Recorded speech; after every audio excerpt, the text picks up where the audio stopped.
Olá, tudo bem com vocês? Hoje eu vou mostrar a parte 3 de um aplicativo de controle de tarefas domésticas com banco de dados completo. Se você não fez a parte 1 e a parte 2, vai aqui no link da descrição do vídeo que você vai encontrar. Vamos programar?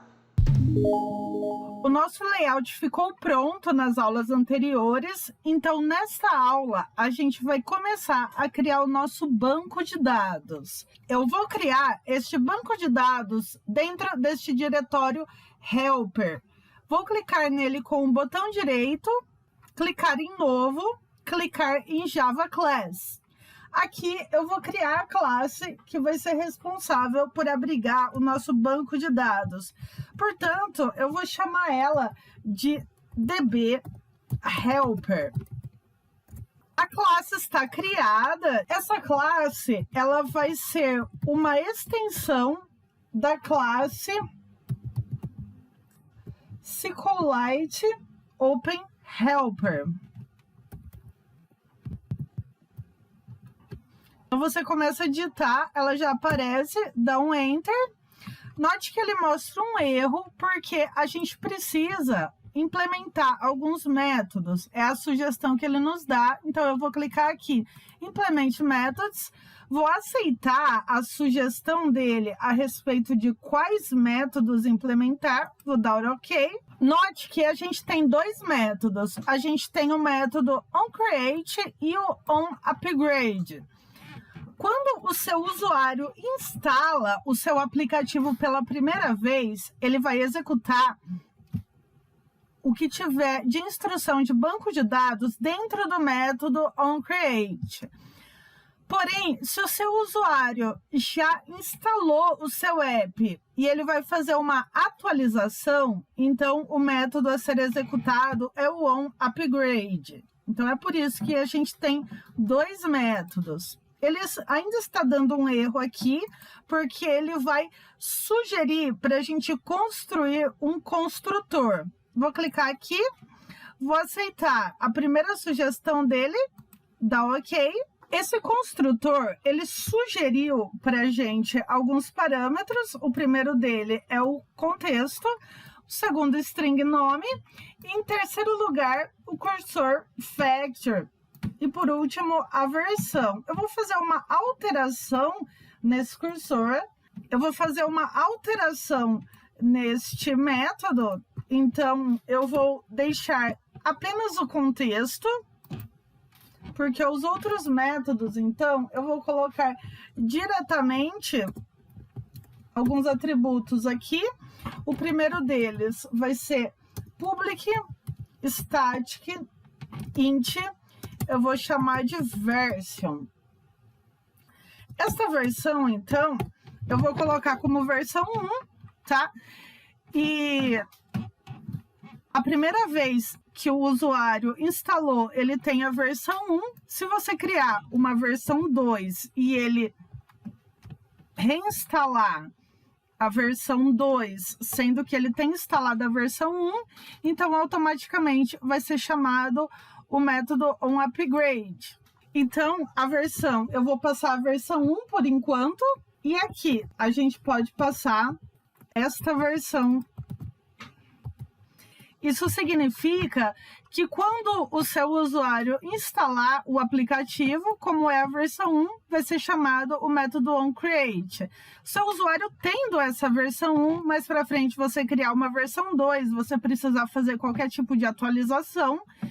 Neste caso, então, o usuário tendo a versão 1 e aqui ele instalando uma versão 2, o método que vai ser chamado vai ser o onUpgrade. É para isso que serve, então, esse atributo version. O próximo atributo que eu vou criar é o nome do meu banco de dados. Então, eu vou colocar public static string nome DB. O nome do banco de dados, então, vai ficar aqui, neste atributo, que eu vou chamar de DB tarefas. Como parâmetro, então, relacionado ao nome, eu vou passar DB tarefa.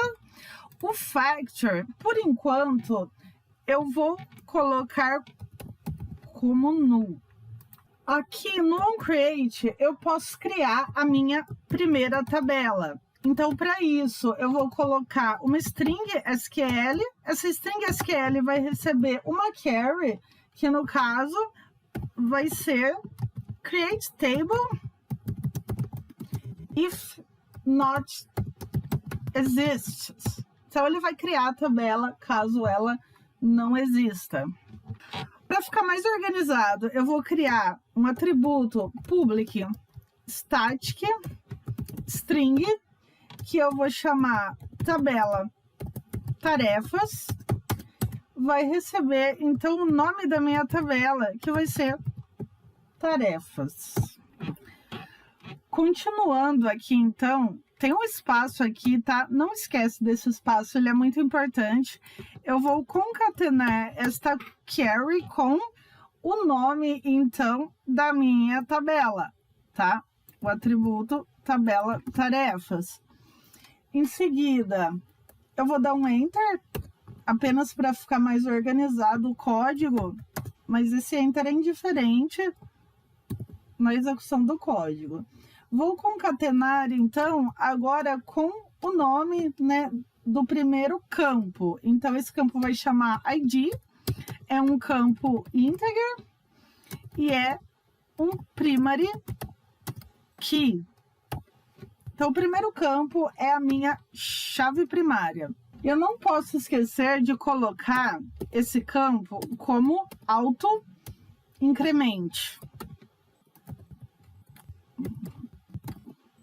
Isso significa que o campo vai ser incrementado automaticamente, ou seja, eu não vou precisar chamá-lo no layout, tá? Ele vai ser, a cada tarefa adicionada, ele cria, então, uma nova ID para esta tarefa, sem que eu precise me preocupar. Por isso que o campo é auto-incremente. Agora aqui, eu vou apenas concatenar para poder continuar escrevendo, então, na linha de baixo. O próximo campo que eu vou colocar aqui é o nome. O nome da tarefa é um campo do tipo text e ele é not null, indicando que o usuário vai digitar o nome, que é um texto, e esse campo não pode ser nulo. Vou colocar um ponto vírgula aqui, que é o ponto vírgula da query, apenas para garantir uma boa prática de programação. Eu vou colocar um try catch, que é o tratamento de exceção. Aqui, como parâmetro do catch, eu vou colocar o exception e, tá certo? E aqui dentro do catch, eu vou colocar um log, então, para que seja exibida uma mensagem de erro, caso esse comando não dê certo, então será exibida uma mensagem de erro. O log, ele tem que importar uma classe, então eu dou um Alt Enter, importo a classe. Aqui como tag, eu vou colocar info.db e vou passar o parâmetro da mensagem como erro ao criar a tabela. Em seguida, eu vou concatenar, então, com o próprio e, que eu passei como parâmetro aqui, ponto getMessage, para poder recuperar a mensagem de erro. E aqui, dentro do try, eu vou passar esse parâmetro aqui, vou chamar ele de db, e aqui dentro do try, eu vou passar o db.execSQL e vou passar como parâmetro esta SQL, então, que eu criei, ok? O execSQL foi falado em uma aula que eu vou deixar aqui na descrição do vídeo para quem quiser entender melhor o execSQL. Feito isso, dentro do try, eu também posso exibir uma mensagem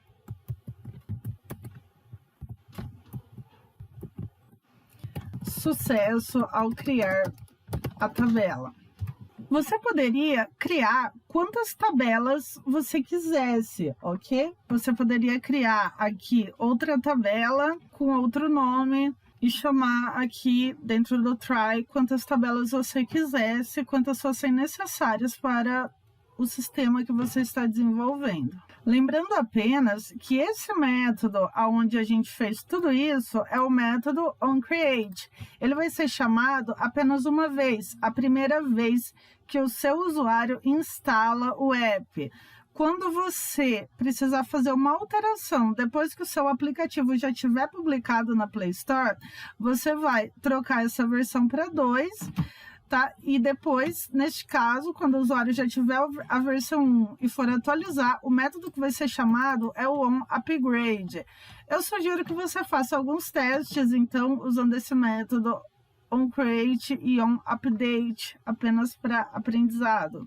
Vou apenas dar um exemplo que não é o caso do nosso app, mas imagina, então, que você precise fazer uma atualização. Neste caso aqui, eu vou pegar todo esse código daqui, vou colocar aqui no update, e aí, nesta atualização, vou colocar aqui o DB como parâmetro, e nessa atualização você precise, por exemplo, acrescentar algo na tabela ou apenas deletar a tabela, tá? A gente sugere que você não delete tabelas, porque se você deletar a tabela numa atualização, os dados dessa tabela vão juntos, né? Então, todos os dados daquele usuário. Mas aqui no update você poderia, então, fazer qualquer atualização que você precisasse. Até mesmo um drop table if exists. Se você quisesse simplesmente fazer uma alteração, um upgrade na sua tabela, você poderia colocar, então, alter table,